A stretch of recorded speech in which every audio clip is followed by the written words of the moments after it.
two kids from Queens, cut from a different cloth. Now joining forces, helping you to elevate your personal brand. Yeah, I'm talking about Nicky and Moose, bringing you a never-before-seen perspective into the mindset, the mentality, the behaviors, the driving force, but more importantly, the stories behind the people and brands that you know and love the most. Was poppin'. Welcome to Nicky and Moose. I'm Nicky. That's Moose. What's up, Moose? What up, y'all? And welcome to the YouTube Livey. It's that time of the week. Yes, it is Tuesday, so you already know that means the new episode 43. I think we're up to 43. I don't even. Yeah, sounds about right to me too. Yeah, 43 is out. Okay. We talked about a lot of stuff. I'm not going to have the same intro as the last one. But we talked about a lot of stuff, okay? Real quick, how do you feel about Donda not coming out? How do you feel about this? I'm a little upset. I would have loved to, yeah. It would have been cool to get that album as promised, but shout out to Kanye for just being so like, yo, I'm making the rules to everything. I don't care what's supposed to happen. I'm gonna just do it my way. So shout out to him for, just having the audacity to do it his way all the time. Right. But question, did he promise us the album? That's a good question. Did he? I mean, I know, that's a good question. He does these like white lies. It's like he'll give you clues. It's like, oh, you assume that. Yes. Yeah, I think that's probably what it is. That's a good point. Yes. That's a good point. So I was reading, somebody was like, look, if we think about how the listening parties used to be, where they would get the feedback, they would go back, and they would make the adjustments based off their reaction. Right? Mm-hmm. So Kanye's doing some AR stuff right now. And he didn't excuse me. He didn't personally say that he was going to come out with it.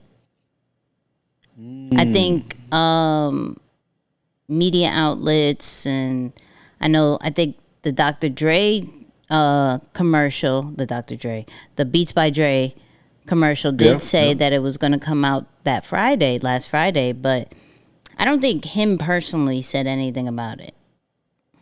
I could be wrong. That's interesting how he does that. So it's like he won't correct you. He'll leave you down, your own assumption. Like, oh gosh, I'm not saying no, but I'm not saying yes either. So right there it is. It is what it is. So I'm looking forward to it. If you guys heard it, just let us know in the comments and the super chat and all that great stuff. Let us know if you were part of the listening party, which did get the biggest streams in Apple. It was like 3.3. Oh, wait, hold on. Don't. A disgusting number? Oh, it was disgusting. Hold on. Wow. I will get it. Because he broke records. And here we go. Donda album listening event did major numbers. 3.3 million viewers tapped into to watch Yeezy play the album and vibe out of his own tunes, reportedly breaking Apple's music live stream record. I mean, that's major.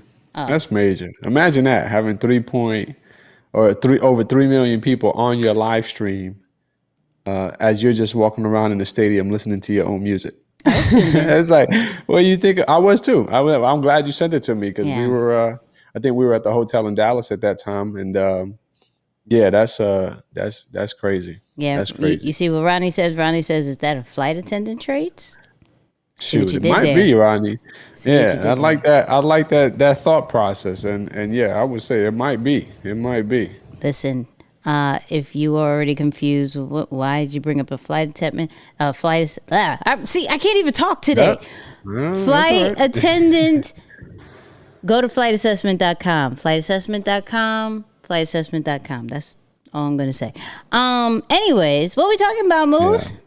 Yeah, and real quick too, shout out to those people who tapped into our episode all the way through. We did a little mini giveaway on the last episode. So if you don't know about it, it's because you probably didn't get to that part in the show where we did the giveaway. But I think we got our two people, right? The two people who stay still here. Yep. Yeah. Yep. Yeah. One Shout of them out to is you, on Eduardo, Santana, Black Pearls World. That's Santana.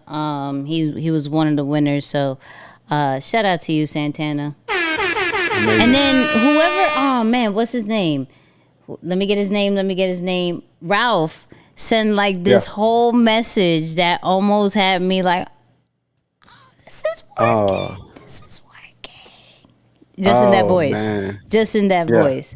I was like, oh, okay. I sent it to you, but I was just so excited. I think I read it like 4 or 5 times. Like, yo, people are looking at different brands and like already hearing our voices of how we would break things down. That is amazing. That's a good feeling. That's what's up. That's a That's good what's feeling. up. It sure is. It sure is. Yeah, thanks for rocking with us, man. That means a lot.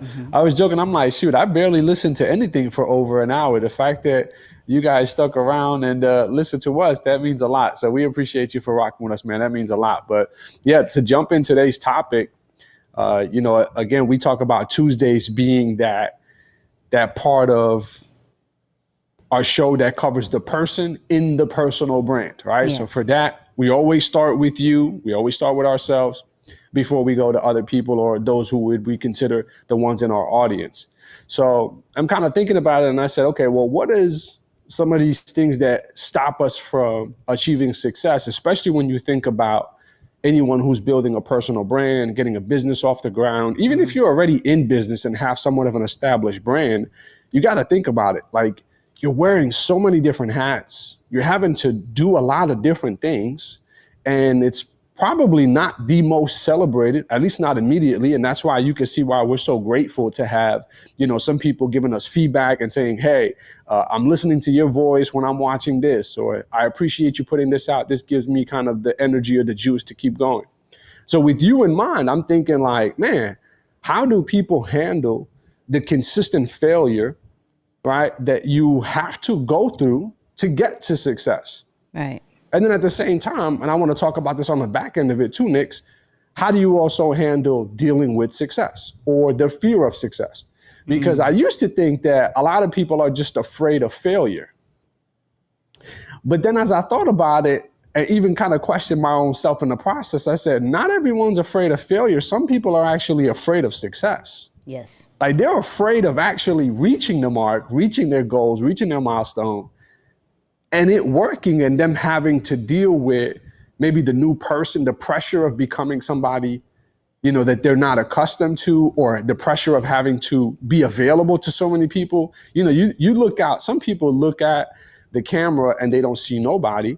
Others look at the camera and they recognize that the internet has millions and billions of people out there. So I think there are others who put their attention there. So really what I wanted to do was first start off by saying, how do we deal with the fear of success? Now, here's the question that I came across that kind of sparked this whole conversation and this whole idea. Okay. The first one was, for everyone, of course, and we want to start with the fear of failure. And it was this idea of, how quickly would you fail if you found out that you had to fail 10,000 times to reach a guaranteed level of success? Sounds exhausting.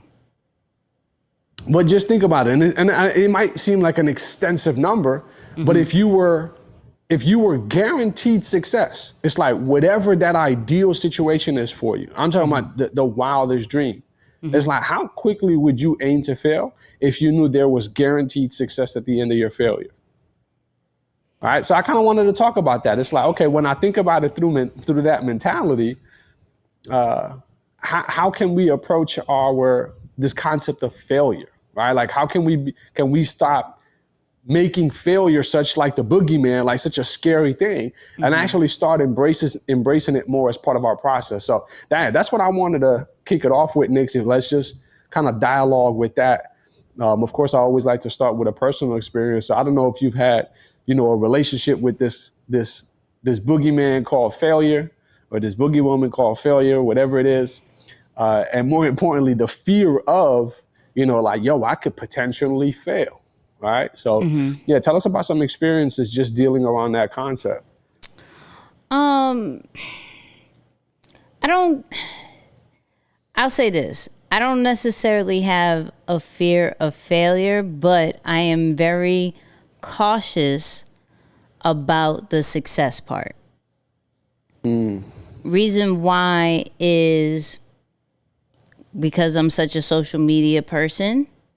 I see how good people blow up, and then there are people who are going to dig, and I call it like that girlfriend that goes through your phone and doesn't have the true backstory. So they're like, "Oh, you're cheating," and you're like, right. Yo, that's my cousin. What are you talking about? Right? Like, who's Tiffany? Like, that's a coworker. What are you talking about? Right? So this is not well, no, that's happened to me once. This happened to me once. Okay, never mind. I was like, no, let me stop lying. That did happen. Twice. But anyway. Oh. But it's like non-negotiable. You can't go through my phone or you are out of here. I can't do it. But anyways, so blase blah. I feel like I'm very cautious with that, and I'm very, let's just say, calculated on how the blow up happens, right? Because I truly believe that everybody, like, success is going to hit everybody. It's just a matter of time, right? If you stay consistent with certain things, like, it's just a matter of time. But for me, I'm like, y'all gonna dig up something, and I'm not that disciplined yet. And I'm real big on the time is preparing you for the success, right? So I'm like trying to be calculated, but I'm hoping that, like, Father Time is like, yo, work on my discipline real quick and my temper, because I don't think I have the time for the trolls right now. I'm not for that. Now for the money, bring it here. Bring that over here. Like, you want the money, just not the absolutely. trolls. What was it? 2-3 days ago, I said I'm going to be like starting out like a $13 million.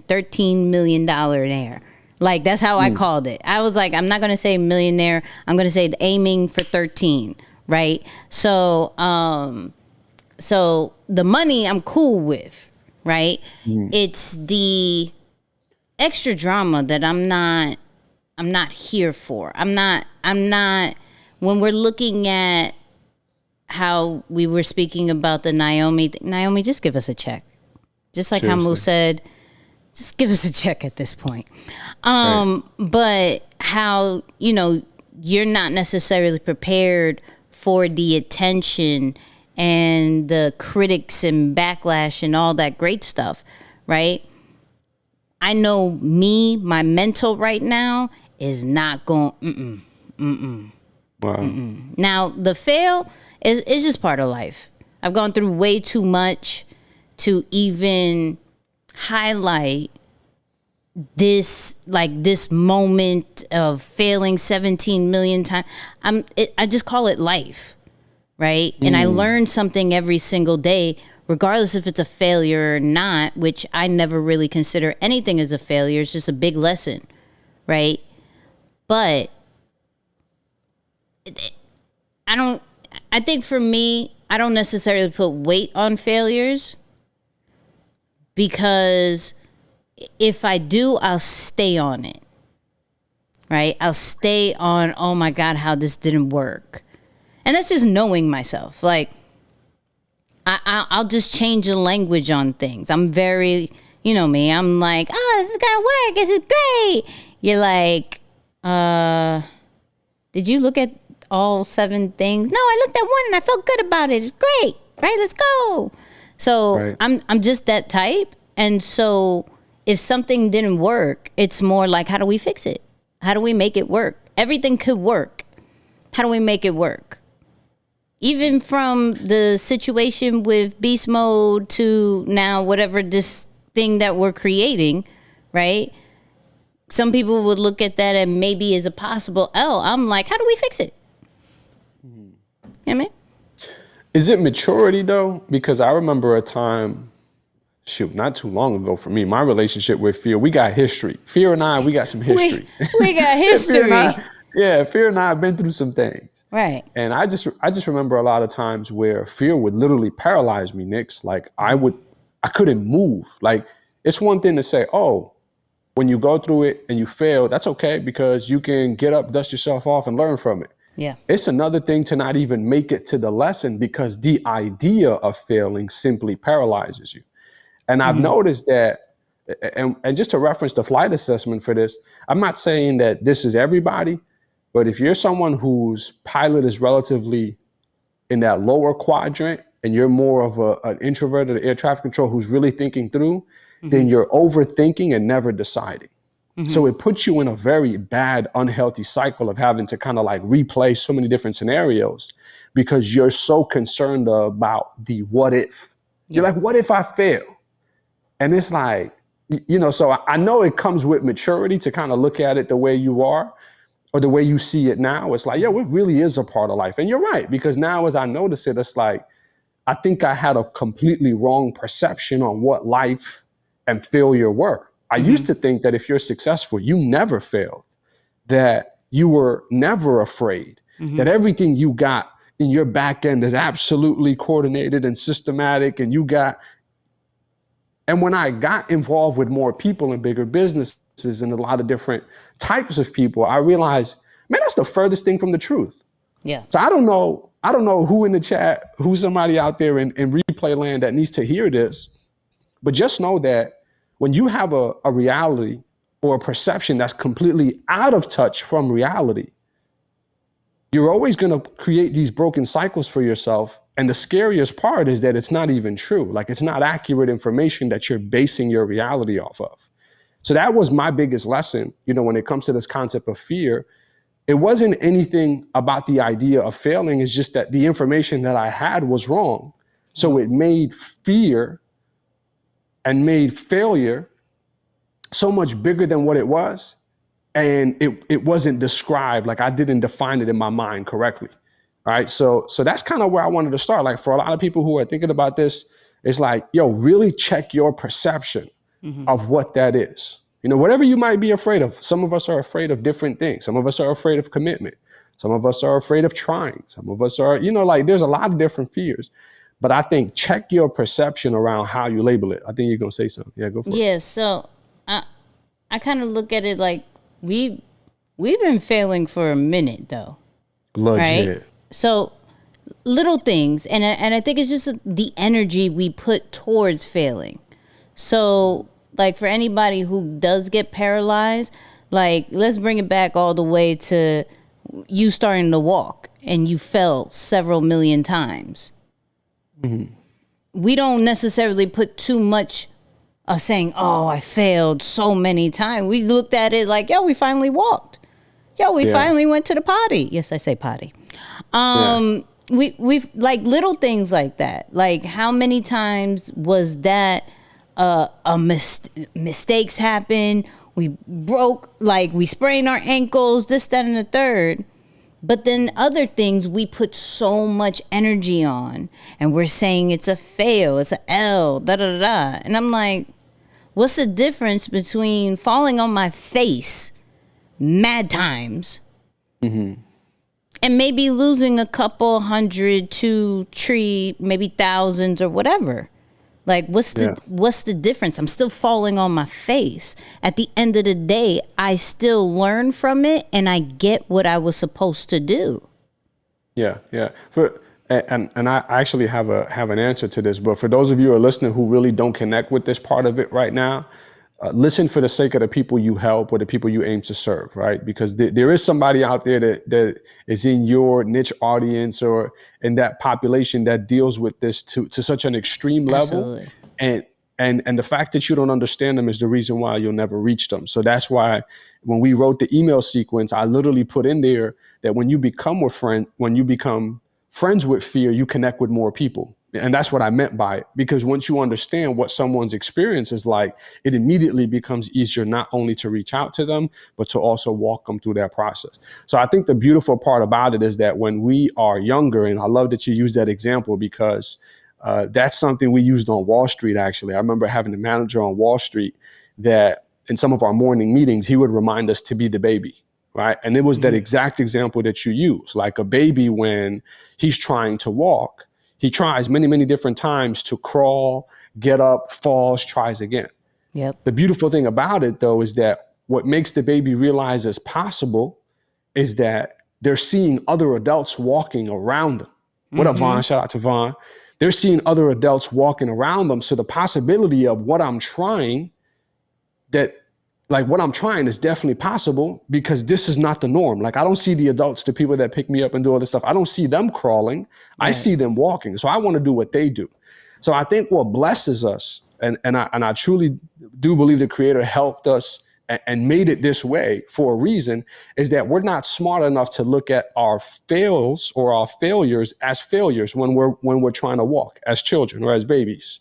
Right? We're not smart enough to recognize that that's actually failure because we see the norm of people walking around us, right? That's kind of the main difference that I see there. But as adults now, we can't fathom, right? Like, I can't bounce back from that. And I think that's a big part of it. It's like, I don't want to fail. Yeah. Okay. All right. So to go on that. So you said the baby sees a whole bunch of people walking. Right. And so they're not identifying it as failure because they know that they're going to walk eventually. So let's put it into business. We know in business, there are highs and lows. And every business goes through highs and lows. 100%. Right? So there's some things that we are seeing that we saw in the beginning, just different scenarios, right?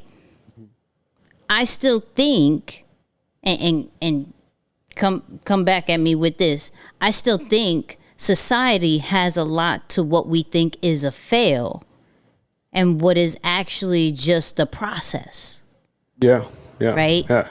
And I agree with you to that point, because that's why I'm saying from my personal experience, especially when it comes to that relationship, it was me having to check my own perception and almost update my program or my information of the process of success. Okay. Because I often assume that if you are successful, here's what it takes. Yeah. So at any moment, the picture is not lining up with the menu, the ingredients, or this idea of what I thought it took. It was an automatic freeze, like, whoa, nope, can't do it. Because I don't want to walk through it if I know I can't get on the other side. But that's why I'm encouraging those who have that extreme failure or like that extreme fear, almost to the point that it's paralyzing. That's why I'm encouraging you not to be like, hey, go, you can do it. Like, fear is just false evidence appearing real. Like, I'm not saying that, because I think when you're in the moment, when you're having to be the one navigating that, it's a lot easier said than done. But something that I think is a lot more tangible is to take a step back and say, okay, let me process what I'm seeing. Let me like actually check my facts. So when you start checking some of these sources and you start to see where the disconnect is, I think you'll discover where much of your fear is. Like, I remember a time in one of my baseball seasons, literally growing up, East Elmhurst, anyone who ever is from the area, I played at Elm Jack. Right, which is Elm Jack stood for Elmhurst and Jackson Heights, right? And it was a little league complex that I started kind of my baseball career at. And the game of baseball, like just the idea, like everyone knows, like, yo, if you succeed 3 out of 10 times, you're considered a success in baseball. Like you're walking into it, they're telling you, hey, be prepared to fail minimum 7 times, right? Right. And I remember there was a stretch of our seasons were like, let's say 16 games. There was probably a stretch of 12 games. So you figure almost 3/4 of the way, where I don't know what happened to me, but every time I would step up to the box, I would never swing the bat. I would never even try. Like it's so crazy. I can't even explain to you, like, yo, but why? Like, and my coach would be hey, this is what we're gonna do, all right? Come on, you got it. And I'm like, bet, yep, locked in. And then I will go up to the box and just freeze, right? Literally just freeze. And that's how I've come to learn about, yo, there are some people out there who deal with extreme failure, and they can know all probably the right things to do, but something overcomes them that just literally paralyzes them, right in that place. So I love this dialogue because we're like speaking more to changing the perception, rethinking what the process of success is, because you're right. When you start looking at failure as not such an oddball thing or such a rare thing to happen, and actually recognize that it's a part of the process, that it's something that you have to go through and you can learn from. And if it's not happening, you should actually be concerned, right? Like, I think that's the perception that actually starts to make sense a little bit, because now we're saying, oh, you want to pursue the failure. And that's where that question came from. It's like, yo, if you were guaranteed success, but you had to fail X amount of times to get there, how quickly would you push to fail?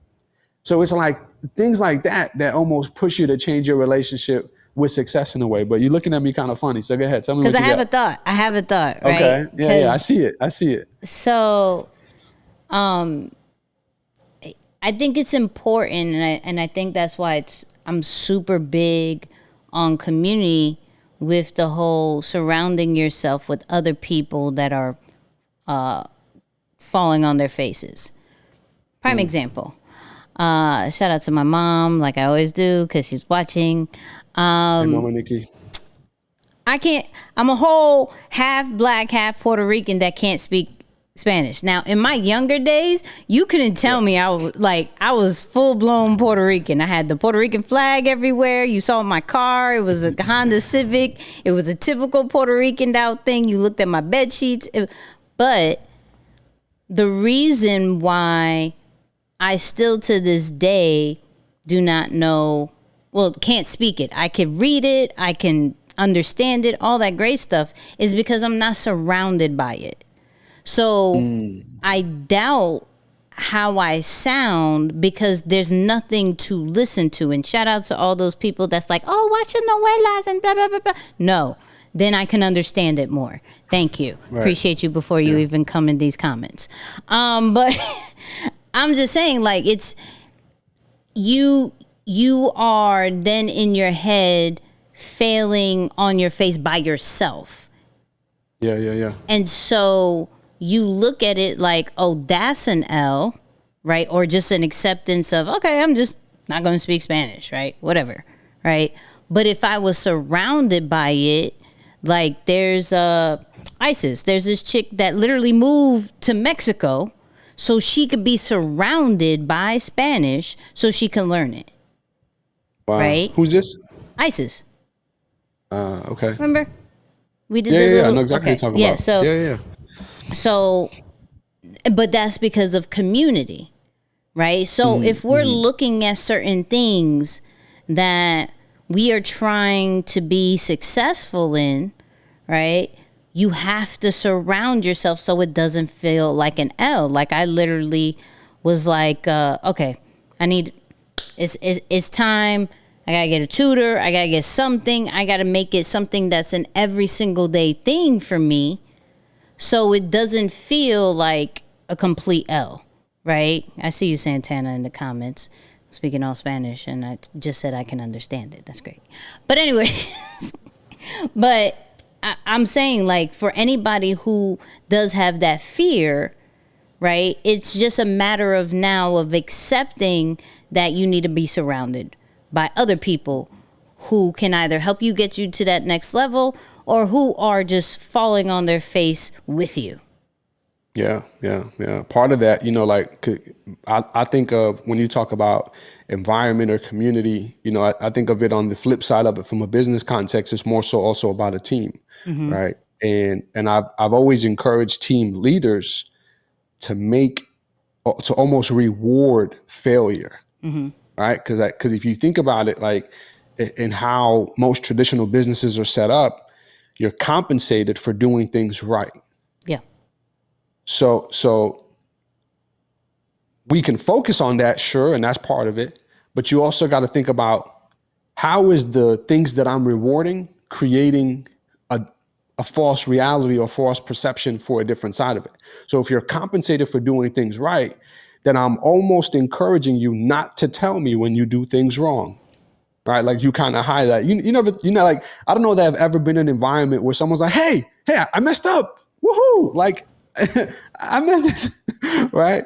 It's like, I didn't it's do this rare today. that You proud of me? Right, I didn't do it. I totally screwed this up. I didn't do anything today. Like, I don't know that anyone has created that environment. Of course, we're being extreme with it, but there are some very special places when you think of like the Googles, when you think of the Netflix, and I'm talking about as a company, these are companies who have made it a point to reward people for failing, right? And it can be simple. It could be something as small as, like, let's kick off a meeting with the things that you tried and didn't work this week. And it's something even that we did in our extreme execution community, right? We used to only talk about wins, like, hey, y'all, tell us what you're winning at.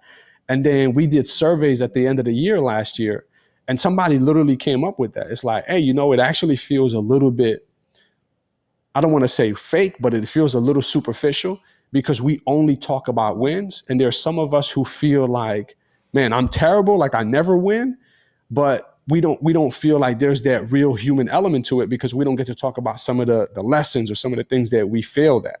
So I think something as simple as, making failure a part of the conversation, it's no longer as foreign when it happens because you talk about it regularly. So it's like, it. And that's what I say, you become friends with failure. You know it. You speak about it regularly. You understand that it's a part of the process. Yeah. But that doesn't happen just by thinking it.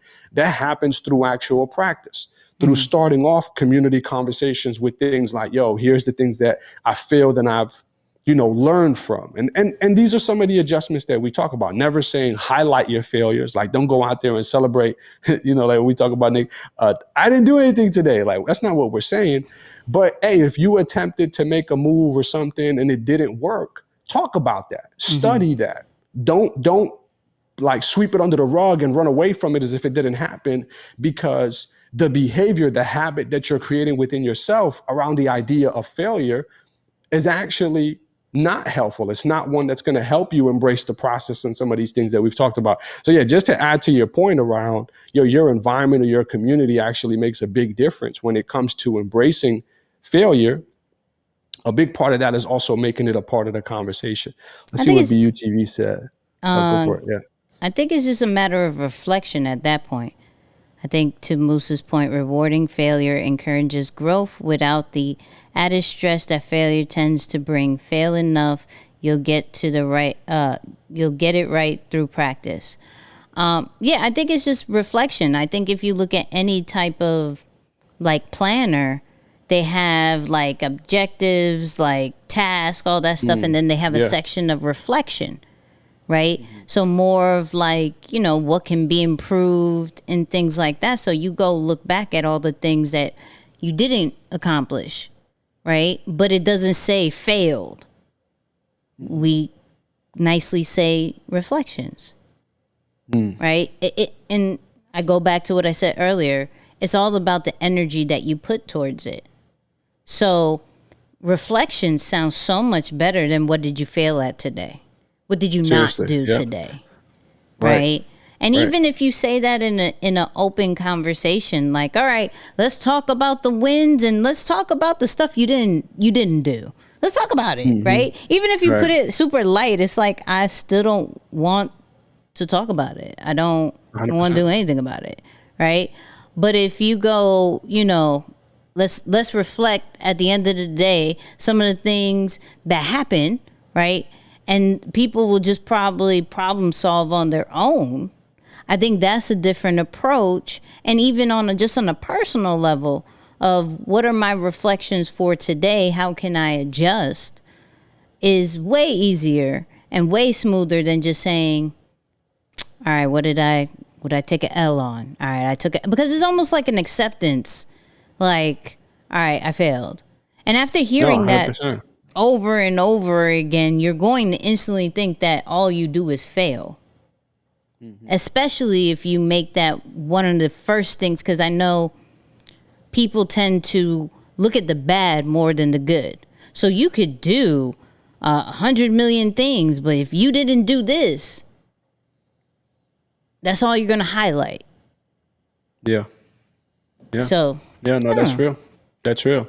Yeah, it's like anytime you go through something that didn't work out without a lesson, you missed out on an opportunity to grow. That's real.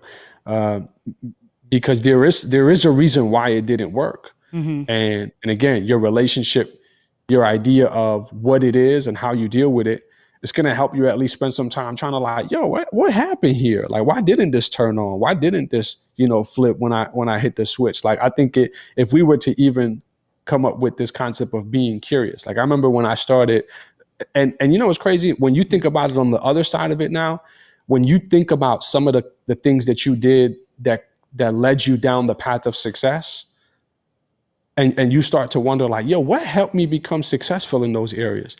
I know for me, as it relates to the flight assessment or just that whole idea of being able to better understand people, it was curiosity.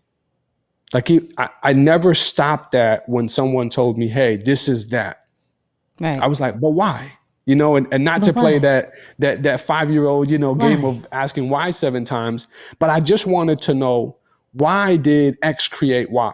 Or why did Y create Z? Like I wanted to know more. So I think, just the concept of having a level of curiosity or wanting to know more about why something is the way it is, not accepting it at face value, there's a lot to learn from there. So it's like, if you take some of what you've done in areas that you were successful, as simple as can be, and you bring some of those same traits into the areas that you haven't had as much success, so you experience a level of failure, there's things that you can discover about, how to avoid that at a later time, if we're really going to learn from it. So yeah, I think that's definitely unique as well. The last thing I want to talk about before we kind of go to this fear of success, and I know you touched on it a little bit earlier, but I want to kind of spend time breaking that down a little bit too, because I feel like I've dealt with both, and I'm probably dealing more so with the fear of success now than with the fear of failure, but I still have relationships or at least experiences on both ends. But before we go to that, I want to take a break real quick and talk about, what you laughing at? I thought you were going to say something totally different. I still have relationships with both, and I was like, wait. Oh, no. What? No. I know, that does sound a little weird. It's like, wait, what? I thought you were married. What you mean you got relationships with both? You're a whole new married person. What demons are you dealing with? Right. No. We faithful, y'all. It's a relationship with failure. I was like, yo, we are transparent. Okay, I'm done. I'm sorry. Yeah. I couldn't help that one. I couldn't help it. No, I'm sorry. Cool. It's cool. For the record, just in case somebody wants to soundbite me. I'm sorry. He's faithful. Yeah, relationships. That was me stretching. That's success. We gotta set the context out here. It's a bad word. Yeah. Side note. Shout out to everybody who's sending us super chats. We appreciate you. Ronnie was the last one. I'm going to shout out all of them at the end, but shout out to everybody who's hitting that super chat. Facts. Yeah. Drop some in the comments, y'all. If you're getting some value from this, if you're like, whether this is helping you or this is helping you understand some people in your life, drop some in the chat real quick. Say I, say one, say something. Let us know that this is resonating. At the end of the day, this stuff is always, created with you in mind. And I'm not saying that because it sounds cool, but that's really the main purpose behind it. The other thing I wanted to talk about, Nix, is how when we embrace this concept of failure, how we actually have an ability to connect with more people. And it's like, I'm sure we may have talked about it. I don't know that we've talked about it in this context, but it's like, yo, when you think about it, many of the people in our audience or many of the people in the world, they're not looking for perfect people. No. As a matter of fact, the more perfect you are, the greater distance there is between that individual and where they are in terms of their stage of learning or in terms of where they are in their lives, and you and how they want to see you. Now, of course, you always want to leave a level of credibility. You want to be able to put some things out that let people know, okay, I can trust this person as an expert. This person is credible. This person is professional. That's great. We do want that. That's what we call social proof, or, just opportunities to show people that what you do or what you help people and how you help them, it brings about results. But you also don't want to create so much separation, so much distance that somebody feels like they don't even feel like trying. It's like, nah, I'm good right here. Like, like you tell someone who struggles going to the gym that the idea of going to the gym is to get a six pack. It's like, nah, man, I'm not even, like, I'm barely moving. And you talking about this is what I gotta, immediately go after. Mm-hmm. So this concept of embracing fear and failure, and I don't know that this is the best way, because you talk about like, sometimes some people can come back and dig up some of these things. So I don't know how transparent you want to be, but I do believe that just like even you speaking about your experience with learning, the language, or why you didn't learn it and some of the things that you had to do. For a minute, I was like, that's kind of cool. Like I don't hear Nicky talk about it, about things like that often, because you're usually like, on task unless someone asks. But my point is, when you embrace some of these conversations, more people connect with you. Like more people are like, yo, you kind of like, you're describing my situation in a way. Mm-hmm. So let's just talk about that, kind of talk, maybe from your experience, like how you see some good examples of it, some bad examples of it, in terms of how people can express what they're dealing with, to connect with others. Not that it's overly, like a stretch where it's like, okay, come on now you're doing too much. Like you're being a little bit too expressive. Yeah. But in a way that it's done with intention, so that people can have an opportunity to take a look into your life and kind of get an opportunity to see the real you, and then learn from you and get closer to you, because they recognize you're human. You too deal with certain struggles and battles. The only difference is maybe you have some muscles built or some experience built in terms of how you deal with them and how you respond with that. So talk to us a little bit about that, because I think that's major. Go for it after your moments. Yeah, you already know. Okay, Vaughn comes through with the big bucks. I don't know why, but she always come through. She'd be missing and then come back with the big bucks. So shout out to Vaughn. So I look at pretty much transparency in two ways. So it's more like connecting with the people, and then literally asking for help without asking for help, right? Yeah.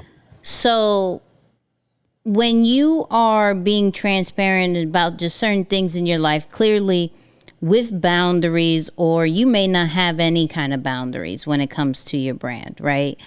But when you are transparent, this is a form of I'm human.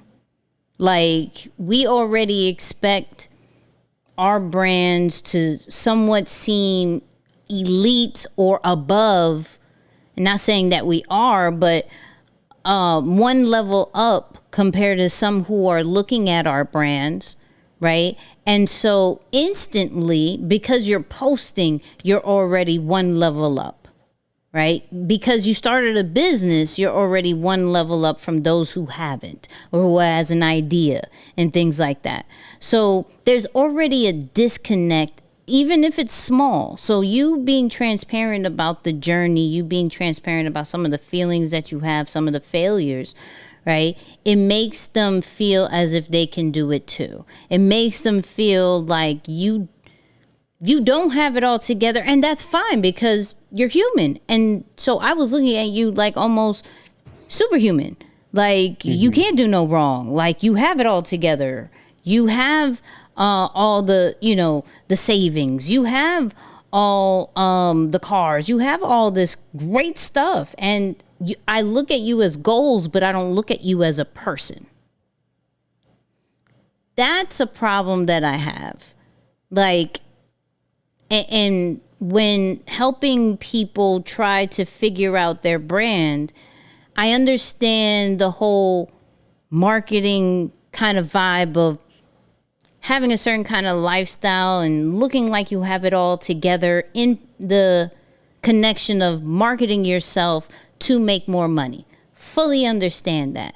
But you totally disconnect from being a human and you start to become a thing. Right? Goals is a thing. Doesn't make you something that breeds.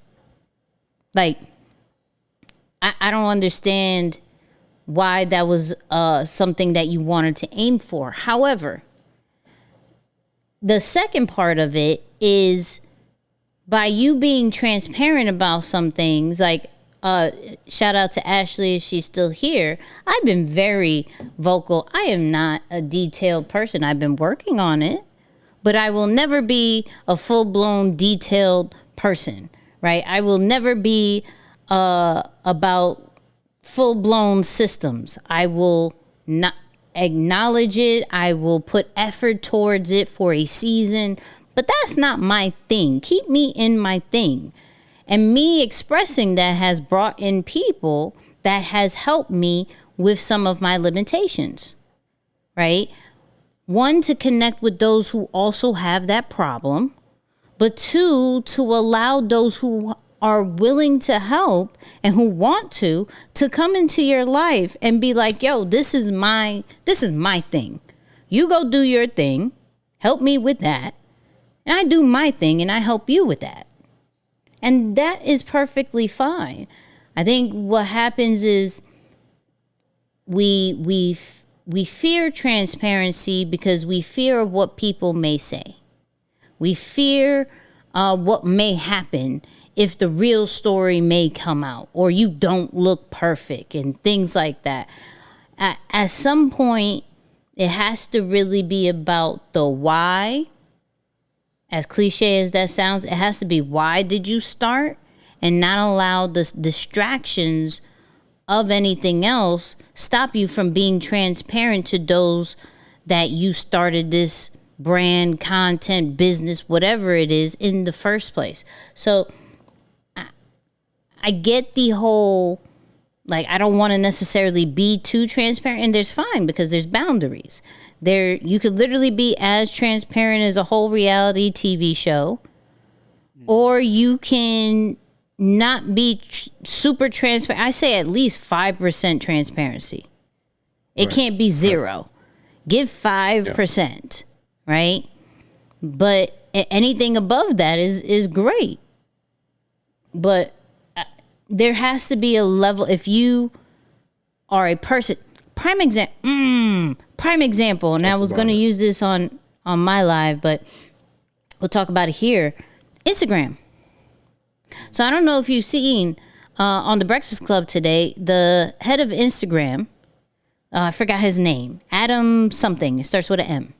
He was on Breakfast Club. He's been doing a lot of lives and a lot of content lately, speaking about the algorithms and speaking about content and all that, just Instagram in general.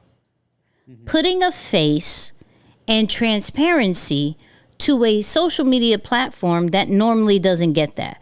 We had clearly Mark Zuckerberg, but what he normally does is like show up on press conferences and explains the future of Facebook or whatever they're getting some heat about now.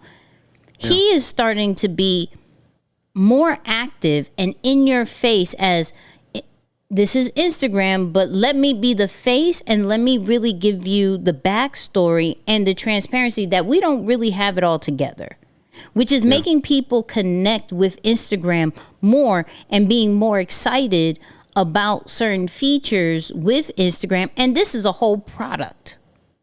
So I don't want to only, like, for those people who may still be on a product and service type base, like, I don't want you to feel like, okay, bump everything and just be the human.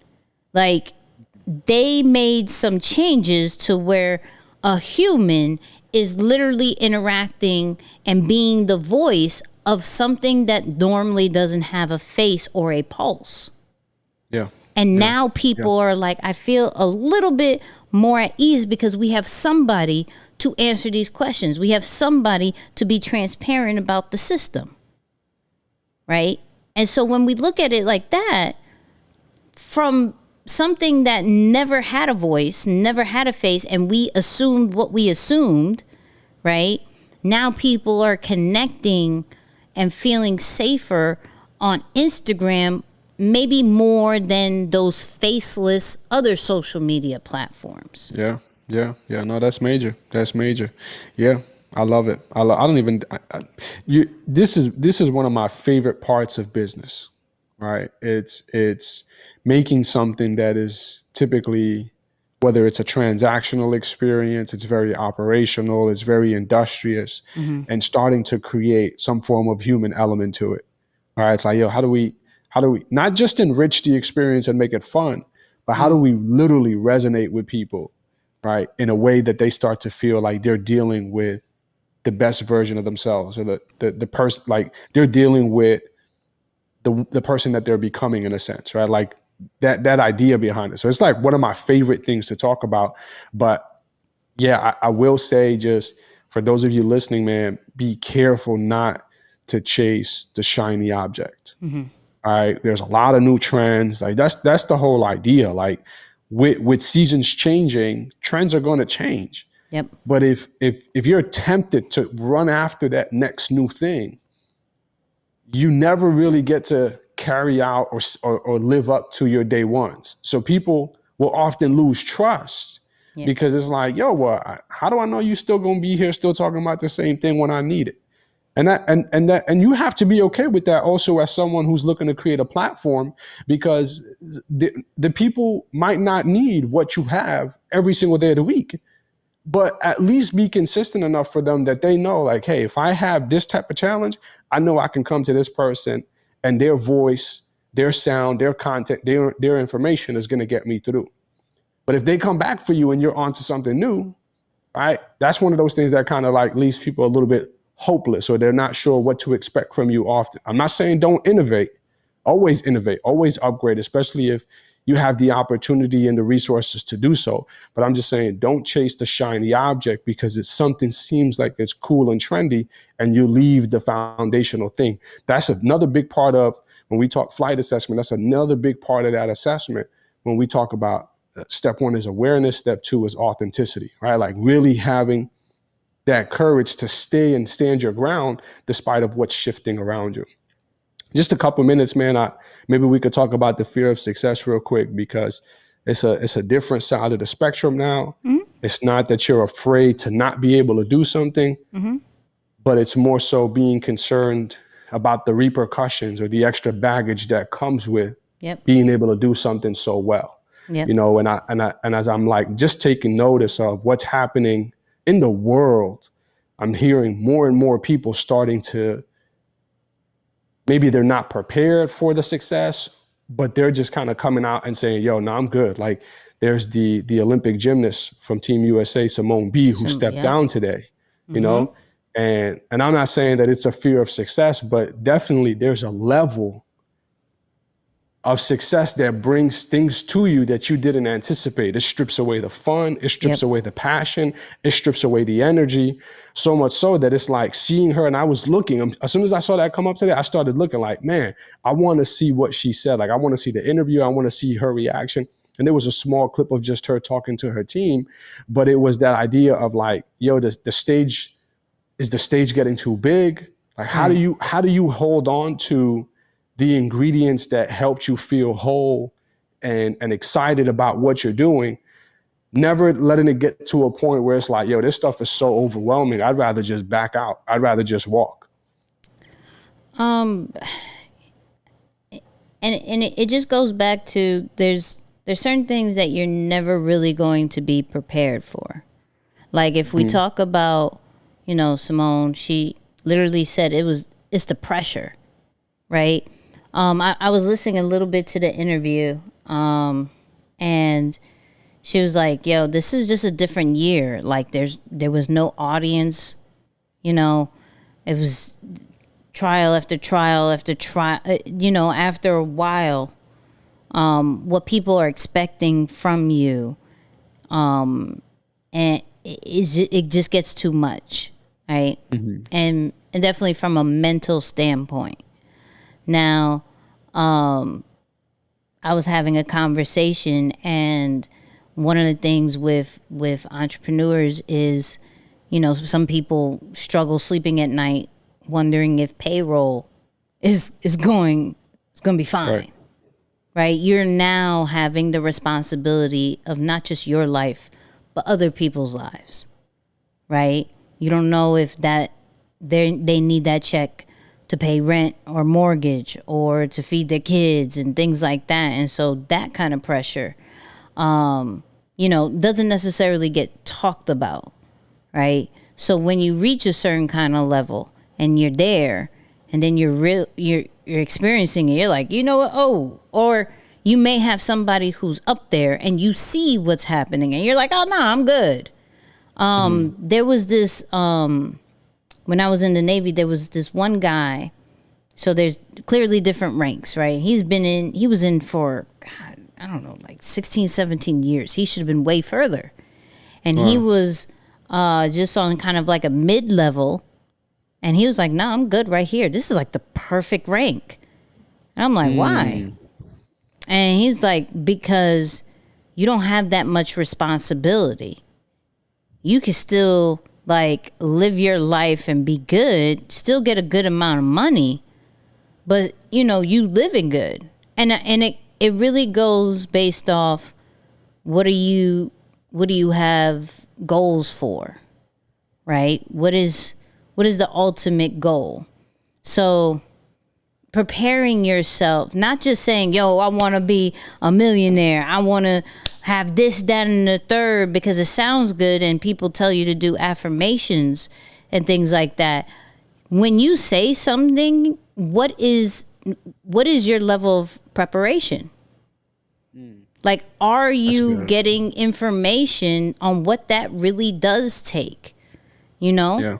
Because to get 13 million, I may have to have that payroll situation that I definitely don't want, right? I may have to deal with some criticism. I may have to deal with certain people digging stuff up. I may have to, and this is all a may, because if you're preparing that it may happen, and it doesn't catch you off guard. It doesn't make you want to curl up and be like, nah, this ain't it for me, whatever. You may go through therapy and or have your group of people that will get you right on track because you knew with this goal comes these possible things, ups and the downs. We get really clouded with the, boom, house, lifestyle, travel, woo. And it's like, thank you, social media, for giving us a false expectation. Thank you, movies and sitcoms, because before social media, thank you, media, period, for giving us this, like, it's supposed to be easy or it's supposed to look this way and things like that. And when it doesn't, we're like, no, that ain't, I don't want that. I don't want that. Like I said, I don't necessarily, I'm allowing time to get me right for when things happen as far as people want to say certain things or, people try to dig certain things up. That's on them. But when I see other people go through that, right, they have a team to clear things up. So I already understand that's going to be part of the process. What does that team look like? What is that team called? Where do I get that team? This, that, and the third. Are you truly preparing for the goal, or are you just doing affirmations just because it sounds nice? You got in the zone right there, Nix. You got in the zone. Yeah, no, that's real. That's real. And I'm... Super chat is very appreciated at this time. No. But I think, like, I see some people in the chat saying, like, to whom much is given, much is required. And I agree. Look, I'm not trying to say, hey, let's feel bad for the people making millions of dollars. What I'm saying is, for those of us who are on the chat tonight, like those who are watching this right now, let's really think about, what am I willing to sacrifice, or what am I okay not taking on or losing, at the cost of this next level? Because it's like, if we're seeing people repeat these cycles, right? When we say a Naomi, and now we see Simone, and we've seen countless and countless of other people come to the limelight and say, yo, I'm good on that. Like, at this point, I'm good. Then it's not about us like making fun of them or saying, oh, like, that's first world problems or rich people problems. No, it's really an opportunity for us to think about, like, yo, how can I be so disciplined and be so good at my craft, yet not get caught up in the hype of, keep running the success race and losing parts of you, losing parts of your family, right? Like that's an expensive cost. I don't know, you could put a dollar sign to that, but man, is it important to at least know yourself at such a deep level to know, all right, I'm good for success. I want to be successful, but not at the cost of 1, 2, and 3. And being able to at least, calculate your opportunities as best as you can to know if your yes poses a threat to the things that you care about.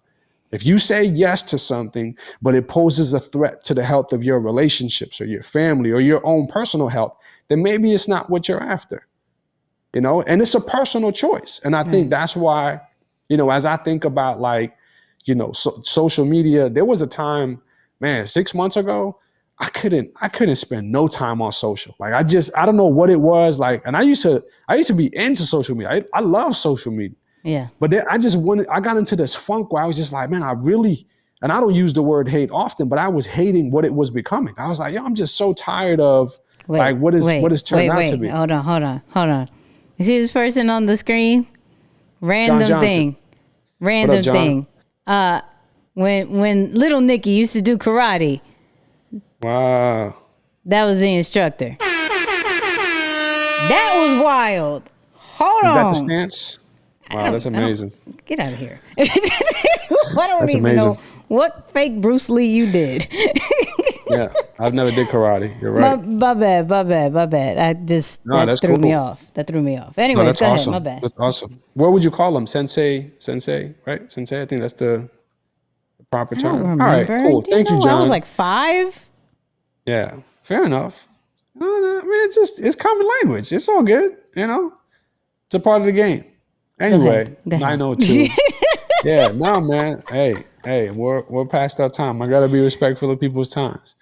Tap back in next week for the rest of this conversation. No, but this was a good dialogue, Nick. So I appreciate you, man, for for coming with it and just having this conversation. I think it's something that we need to talk about.